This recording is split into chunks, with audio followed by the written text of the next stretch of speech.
মাসি এসি 12 মাসি AC. Vision এসিতে গরমে ঠান্ডা আর শীতে পাবেন গরম হাওয়া। Vision hot and cool AC 4-way solenoid valve টেকনোলজিতে হিটিং ও কুলিং দুই মোডেই কাজ করে সমানভাবে। Vision hot and cool AC, আরাম 12 মাসি। ক্রয় করতে ভিজিট করুন। চারপাশে লাইফের হেভি ফ্লো থামবে না একদিনও, তাই পিরিয়ডের হেভি ফ্লোর দিনেও ঠিক অ্যাবজর্পশন দিবে মোনালিসার কার্যকর এসএপি। স্যানিটারি ন্যাপকিন পরলেই আকাশে উড়েও যাবে না তুমি, তবে চলাফেরায় দারুণ ফ্লেক্সিবিলিটি দিবে এর আর্গোনমিক শেপ। এসো সামলে নিব এক হয়ে মোনালিসা স্যানিটারি ন্যাপকিন।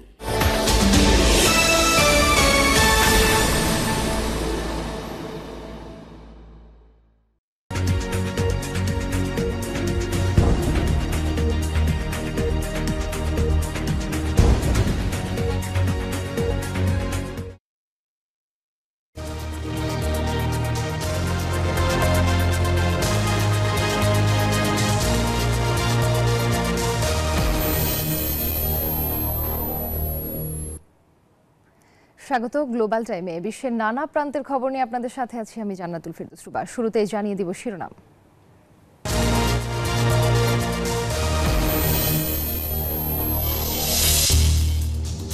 কলকাতায় আলোচিত আরজি কর কাণ্ডে অস্থায়ী নিরাপত্তা কর্মী সঞ্জয় রায় দোষী সাব্যস্ত, সাজা ঘোষণা সোমবার। ট্রাম্পের শপথের আগেই বার্নিকাট সহ 3 কূটনীতিককে পদত্যাগের চাপ। ইন্ডোরে হবে নতুন প্রেসিডেন্টের অভিষেক, আমন্ত্রণ পেলেন শি। গাজায় রোববার থেকে যুদ্ধবিরতি শুরুর ইঙ্গিত, অব্যাহত হামলায় প্রাণহানি 117। তেহরানে সুপ্রিম কোর্টে 2 বিচারককে গুলি করে হত্যা। Rainbow Paints, the color of joy. দেখছিলেন শিরোনামগুলো। শব্দের আরেক নাম, একদম ইউনিক স্ট্রাকচারাল ডিজাইনের কসমিক ডোর। এর ওয়াল থিকনেস ও রিপ থিকনেস বেশি থাকায় থেকে 50 বছরেরও বেশি। কসমিক ডোর, নিশ্চিন্তে 50 বছর। কলকাতার আলোচিত আরজি কর কাণ্ডে দোষী সাব্যস্ত হলেন এই মামলায় গ্রেফতার অস্থায়ী নিরাপত্তা কর্মী সঞ্জয় রায়। তার সাজা ঘোষণা হবে সোমবার। নারী চিকিৎসককে ধর্ষণ ও খুনের ঘটনার 5 মাস পর শনিবার মামলায় রায় ঘোষণা করলেন শিয়ালদা আদালত। এদিকে রায়ে সন্তুষ্টি প্রকাশ করেছে নির্যাতিতার পরিবার। গেল বছরের 9 আগস্ট আরজিকর হাসপাতালে তরুণী চিকিৎসককে ধর্ষণ ও খুনের ঘটনায় তোলপাড় শুরু হয় কলকাতায়। পরবর্তীতে লাখ লাখ মানুষের প্রতিবাদে উত্তাল হয় গোটা ভারত। দীর্ঘদিন ধরে চলে জুনিয়র চিকিৎসকদের কর্মবিরতি। ধর্মতলায় আমরণ অনশনে বসে প্রতিবাদকারীরা। এরই জেরে গ্রেফতার করা হয় Kolkata police civic volunteer Sanjay রায়কে। গ্রেফতার করা হয় আরজিকরের সাবেক অধ্যক্ষ সন্দীপ ঘোষ ও তৎকালীন ওসি অভিজিৎ মণ্ডলকে। গোটা ভারত তুলপাড় হওয়া সেই ধর্ষণ ও খুনের ঘটনায় রায় ঘোষণা করা হয় শনিবার। মূল অভিযুক্ত সিভিক ভলান্টিয়ার সঞ্জয় রায়কে দোষী সাব্যস্ত করেন শিলাইদহ আদালত। তবে সাজা ঘোষণা করা হবে আগামী 20 জানুয়ারি। এদিকে এই রায়ে খুশি নির্যাতিতার পরিবার। তবে আগামী সোমবার কি সাজা হয় সেদিকে নজর তাদের। আসমাতুলি, নিউজ 24। এই যে আমার ব্যাগ আরএফএল গ্যাস স্টোভ, এর সায়েন্টিফিক নজল আর ব্রাশ বার্নার তাপকে সমানভাবে ছড়িয়ে খরচ বাঁচায় 25%। আরএফএল গ্যাস স্টোভ নিরাপদ ও গ্যাস সাশ্রয়ী। 304 ফুড গ্রেড স্টেইনলেস স্টিলে তৈরি, যা নিশ্চিত করে জংবিহীন সিঙ্কের আজীবন নিশ্চয়তা। আরএফএল কিচেন সিঙ্ক, স্বাস্থ্যকর কিচেনের চিরস্থায়ী সমাধান। ট্রাম্পের শপথের আগেই 3 মার্কিন কূটনীতিককে পদত্যাগ করতে চাপ দিচ্ছে নতুন প্রশাসন। মার্কিন পররাষ্ট্র অভ্যন্তরীণ দপ্তরের নতুন প্রশাসন গঠনের তত্ত্বাবধানে ছিলেন ডেরেক হোগান, মার্সিয়া বার্নিকাট এবং এলাইনা টেপলিট জক। বহু বছর ধরে কাজ করছেন ডেমোক্র্যাট ও রিপাবলিক 2 দলের সঙ্গে, পালন করেছেন রাষ্ট্রদূতের ভূমিকাও।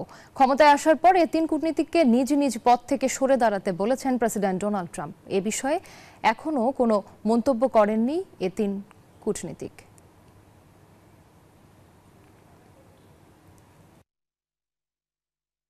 বিজলি কেবলস যে কোনো স্থাপনার বৈদ্যুতিক সংযোগকে রাখে নিরাপদ। এর স্কিন কোটেড ইনসুলেশন সম্পূর্ণ ফায়ার রিটার্ডেন্ট, তাই বিজলি কেবলস নিজেই নিজেকে নেভায়। বিজলি কেবলস, নিরাপদ আজীবন।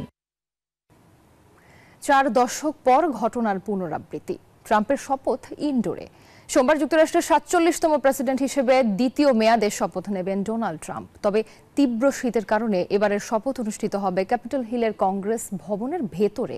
প্রায় ৪০ বছর পর রোনাল্ড রিগানের মতো ট্রাম্পও ইনডোরে শপথ নেবেন। বিশ্ব নেতাদের উপস্থিতি নিয়ে আলোচনার মধ্যে ভারত থেকে থাকছেন পররাষ্ট্রমন্ত্রী এস জয়শঙ্কর। এবারের শপথ একটি ঐতিহাসিক রাজনৈতিক মুহূর্ত হতে যাচ্ছে।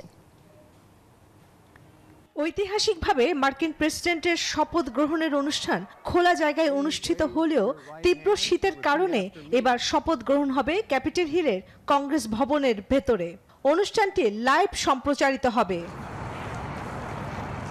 আবহাওয়া দপ্তর জানিয়েছে ২০ জানুয়ারি সোমবারের তাপমাত্রা হতে পারে -১১ ডিগ্রি সেলসিয়াস এবং ঘন্টায় গড়ে ১০ থেকে ২০ মাইল বেগে বাতাস বইতে পারে। এই কারণে ট্রাম্প নিজেই ইনডোরে শপথ নেওয়ার সিদ্ধান্ত নিয়েছেন, যা তিনি তার নিজস্ব সামাজিক যোগাযোগ মাধ্যমে জানিয়ে দিয়েছেন। ১৯৮৫ সালে রোনাল্ড রিগানও এমন পরিস্থিতিতে ক্যাপিটল হিলের ভেতরে শপথ নিয়েছিলেন। এবার ৪০ বছর পর সেই ঐতিহ্য পুনরাবৃত্তি হতে যাচ্ছে।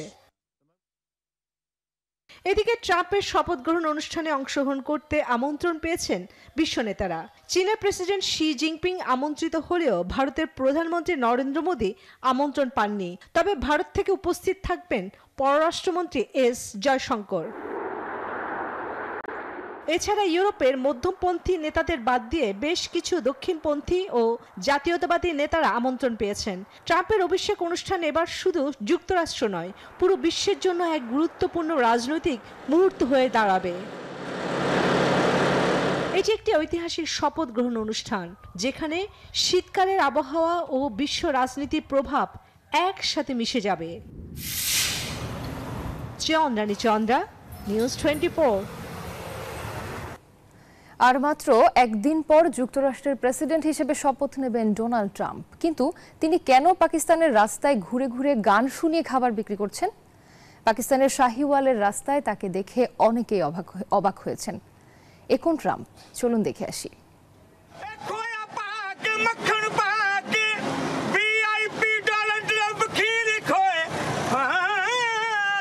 গান গেয়ে পাকিস্তানের পূর্ব পাঞ্জাব প্রদেশের একটি ব্যস্ততম বাজারে খাবার বিক্রি করছেন নবনির্বাচিত মার্কিন প্রেসিডেন্ট ডোনাল্ড ট্রাম্প। প্রথম দেখাতে এমনই মনে হতে পারে, কিন্তু বিষয়টি আসলে তা নয়। ট্রাম্পের সাথে অদ্ভুত মিল রয়েছে সালিম বাগ্গা নামের ওই খাবার বিক্রেতার। ৫৩ বছর বয়সী বাগ্গা তার রঙিন কাঠের গাড়ি রাস্তায় দাঁড় করিয়ে সবার হাতে দুধের ক্ষীর তুলে দেন। আলবেনিজির কারণে স্বর্ণকেশী বাগ্গা পাঞ্জাবি গানের কথা গাইতে শুরু করলে সেখানে ভিড় জমে যায়। ট্রাম্পের চেহারার সাথে অদ্ভুত মিল থাকার কারণে অন্যদের তুলনায় বেশি মনোযোগ পান তিনি। আমার চেহারা ডোনাল্ড ট্রাম্পের মতো, তাই লোকেরা আমার সঙ্গে সেলফি তোলে, আমার খুব ভালো লাগে। সালিম বাগ্গার কাছ থেকে মিষ্টি কিনতে আমি পছন্দ করি। তিনি ট্রাম্পের মতো দেখতে এবং গ্রাহকদের আকর্ষণ করার জন্য তিনি গানও গান, এটা খুব উপভোগ করি। সেলিমের মজা এবং হাস্যরসপূর্ণ ভিডিওগুলো দর্শকের মুগ্ধ করেছে, আর ট্রাম্পের অনুকরণ নিয়ে প্রশংসার ঝড় উঠেছে। সামাজিক যোগাযোগ মাধ্যমে হ্যাশট্যাগে সেলিমের ছবি এবং ভিডিও শেয়ার করা হচ্ছে, যা তার জনপ্রিয়তা আরও বৃদ্ধি করেছে। মাসুদ রানা, নিউজ 24। গাজায় দীর্ঘ ১৫ মাস রক্তক্ষয়ের পর অবশেষে কার্যকর হতে যাচ্ছে যুদ্ধবিরতি চুক্তি। এর মধ্যে চুক্তি অনুমোদন দিয়েছে ইসরায়েলের মন্ত্রিসভা। সিদ্ধান্তকে স্বাগত জানিয়েছেন প্রেসিডেন্ট আইজ্যাক হেরজগ। গাজা শাসনের দায়িত্ব নিতে চায় ফিলিস্তিনি কর্তৃপক্ষ। এদিকে যুদ্ধবিরতি চুক্তি দ্বারপ্রান্তে দাঁড়িয়েও ইসরায়েলি হামলায় প্রাণহানি বেড়ে দাঁড়িয়েছে ১১৭ জনে। আর কয়েক ঘন্টা পর রোববার থেকে যুদ্ধবিরতি শুরু হতে পারে বলে ইঙ্গিত দিয়েছেন ইসরায়েলের প্রধানমন্ত্রী বেনিয়ামিন নেতানিয়াহু। শুক্রবার দেশটির জাতীয় নিরাপত্তা বিষয়ক মন্ত্রিসভা এই চুক্তি অনুমোদন করেছে। সিদ্ধান্তকে স্বাগত জানিয়েছে প্রেসিডেন্ট আইজ্যাক হেরজগ। এখন পূর্ণ মন্ত্রিসভা অনুমোদন দিলে রোববার থেকে যুদ্ধবিরতি শুরু হবে বলে সামাজিক যোগাযোগ মাধ্যম এক্স জানিয়েছেন তিনি। তবে চুক্তিটি ইসরায়েলের জন্য বড় চ্যালেঞ্জ নিয়ে আসবে বলেও উল্লেখ করেন তিনি। ইসরায়েল ও হামাসের মধ্যে যুদ্ধবিরতি চুক্তি ঘোষণার পর প্রথমবারের মতো বিবৃতি দিয়েছে ফিলিস্তিনের প্রেসিডেন্ট মোহাম্মদ আব্বাস। তিনি বলেছেন, ফিলিস্তিনি কর্তৃপক্ষ যুদ্ধ পরবর্তী গাজার পুনঃ দায়িত্ব গ্রহণ করতে প্রস্তুত। ফিলিস্তিনের গাজা উপত্যকায় যুদ্ধবিরতি চুক্তিকে স্বাগত জানিয়েছেন তুরস্কের প্রেসিডেন্ট রিসেপ তাইয়েপ এরদোয়ান। তিনি বলেন, গাজাকে নিজের পায়ে দাঁড়াতে তার দেশ তুরস্ক সব ধরনের সহায়তা প্রদান করবে। এদিকে গত বুধবার হামাস ইসরায়েলের চুক্তির পর শনিবার পর্যন্ত হামলা অব্যাহত রেখেছে নেতানিয়াহু বাহিনী। প্রাণহানি বেড়ে দাঁড়িয়েছে শতাধিকের বেশি। এখনো খান ইউনুসে ব্যাপক হামলা চালাচ্ছে ইহুদি বাহিনী। কাছাকাছি আল মাওয়াসিতে আশ্রিতদের তাঁবু লক্ষ্য করে বোমা হামলা করেছে নেতানিয়াহু সেনারা। চুক্তির পরও হামলা চালিয়ে যাওয়ায় যুদ্ধবিরতি নিয়ে শঙ্কায় অনেক ফিলিস্তিনি। এই বিষয়ে প্রশ্ন করলে মধ্যস্থতাকারী দলের এক মার্কিন প্রতিনিধি জানান, যুদ্ধবিরতি এখনো কার্যকর হয়নি, তাই অভিযান চালিয়ে যাচ্ছে ইসরায়েল। গাজায় 15 মাস ধরে চলা আগ্রাসনে মৃত্যু হয়েছে 46,700-রও বেশি মানুষের। বাস্তুচ্যুত উপত্যকার 22 লাখ বাসিন্দা প্রায় সবাই। চন্দ্রা, নিউজ 24। ইরানের রাজধানী তেহরানে দিনে দুপুরে সুপ্রিম কোর্ট ভবনে ঢুকে 2 বিচারককে গুলি করে হত্যা করেছে দুর্বৃত্তরা। শনিবার এই তথ্য জানিয়েছে দেশটির রাষ্ট্রীয় সংবাদ মাধ্যম। এ ঘটনায় আরও একজন আহত হয়েছেন বলে জানা গেছে। নিহত 2 বিচারক হলেন আলী রাজিনী এবং মোহাম্মদ মুগিসে। জানা গেছে, হামলায় সুপ্রিম কোর্টের 3 বিচারককে লক্ষ্য করে গুলি চালানো হয়। বন্দুকধারীর পরিচয় এখনও জানা যায়নি, তবে হামলাকারী গুলি চালানোর পর নিজেই আত্মহত্যা করেছেন বলে জানা গেছে।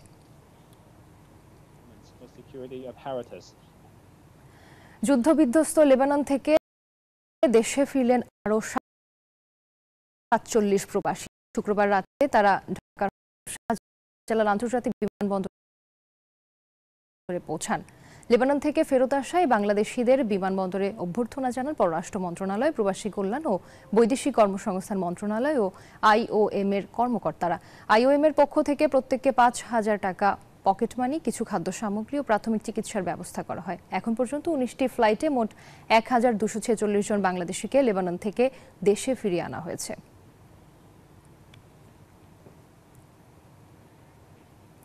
গ্লোবাল টাইমে একটি বিরতি নিচ্ছি, সাথেই থাকুন।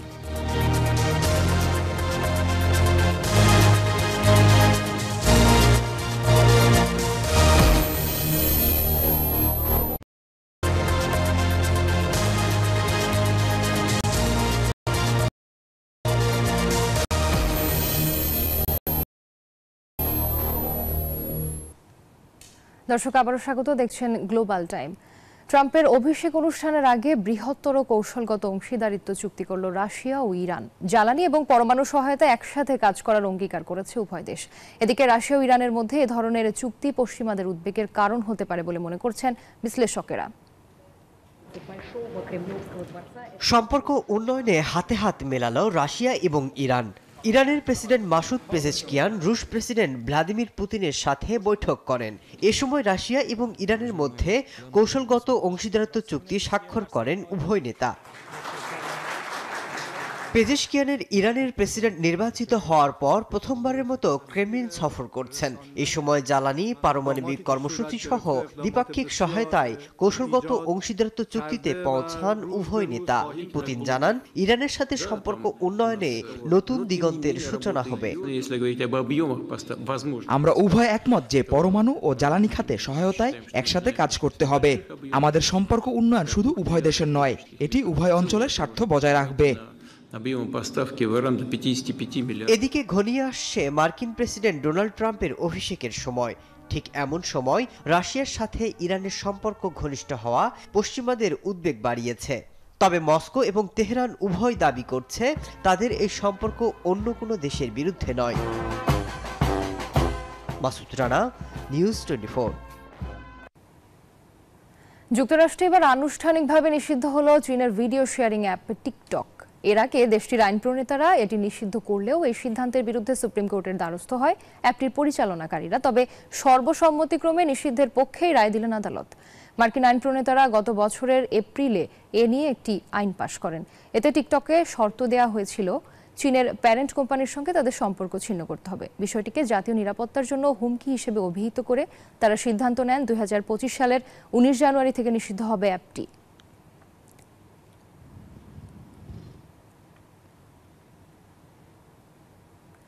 আকাশপথে আবগারি শুল্ক বৃদ্ধিতে চড়া টিকিটের দাম জানিয়ে প্রবাসীদের মাঝে বাড়ছে উদ্বেগ।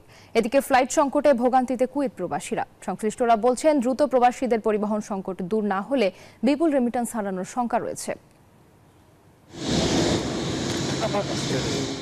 বিমান ভাড়া বাড়িয়ে রাজস্ব বাড়াতে চান অন্তর্বর্তী সরকার। গেল সপ্তাহে আকাশপথে বিমান ভ্রমণে আবগারি শুল্ক বাড়িয়েছে জাতীয় রাজস্ব বোর্ড এনবিআর। এর মধ্যে বর্ধিত সেই শুল্ক টিকিটের দামের সাথে যুক্ত করে নতুন দামে টিকিট বিক্রি শুরু করেছে বিমান সংস্থাগুলো। অভ্যন্তরীণ পথে বিমান যাত্রায় আবগারি শুল্ক 500 থেকে বাড়িয়ে 700 টাকা করেছে সরকার। আর সার্কভুক্ত যে কোনো দেশ ভ্রমণে আবগারি শুল্ক 500 থেকে বাড়িয়ে 1000 টাকা করা হয়েছে। সার্কভুক্ত দেশের বাইরে এশিয়ার মধ্যে যে কোনো দেশে ভ্রমণের ক্ষেত্রে আবগারি শুল্ক 2000 থেকে বাড়িয়ে 2500 টাকা এবং ইউরোপ ও আমেরিকায় দেশ ভ্রমণে তা 1000 বাড়িয়ে 4000 টাকা করা হয়েছে।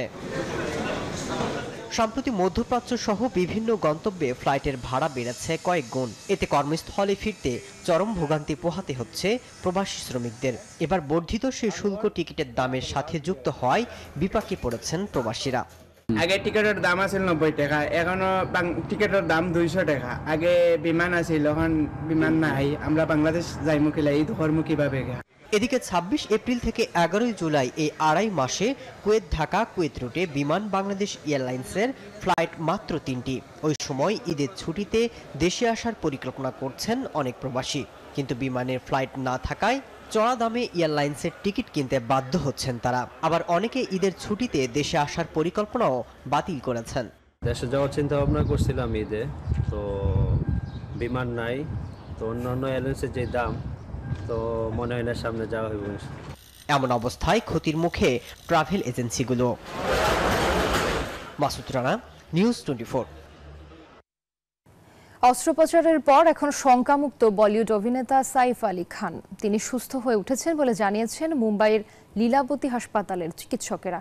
তাকে হামলার ঘটনায় অভিযুক্তদের গ্রেফতারে চলছে পুলিশি অভিযান। এরই মধ্যে প্রকাশ্যে এসেছে সাইফকে ছুরিকাঘাত করা যুবকের ছবি।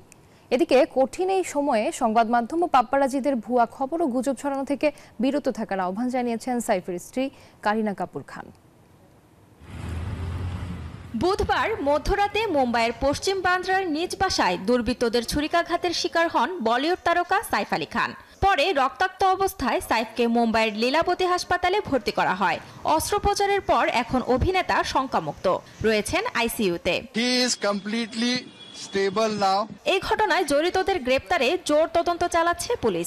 ঘটনার একদিন পর প্রকাশ্যে এলো সাইফকে ছুরিকাঘাত করা দুষ্কৃতকারী যুবকের ছবি।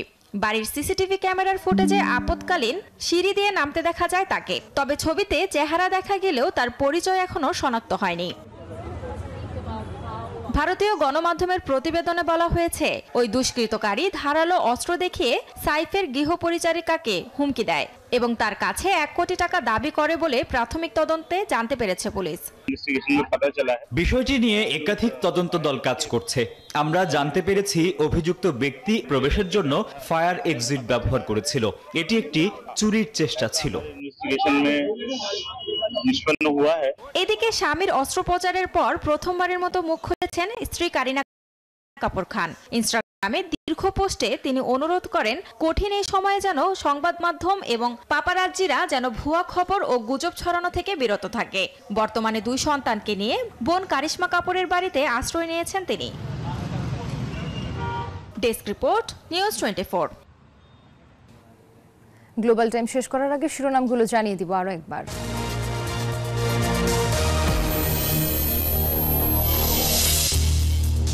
যুদ্ধবিরতি চুক্তির মধ্যেও গাজা ইসরায়েলি তাণ্ডব, নিহত প্রায় 100। পার্লামেন্টে চুক্তি অনুমোদনে নেতানিয়াহুর গড়িমসির অভিযোগ।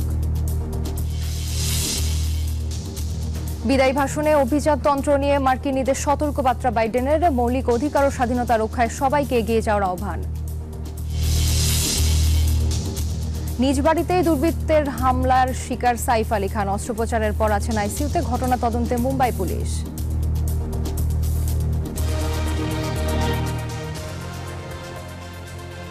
এই ছিল নিউজ 24 গ্লোবাল টাইমে। আরও খবর ও বিশ্লেষণ জানতে ভিজিট করুন news24bd.tv। ধন্যবাদ।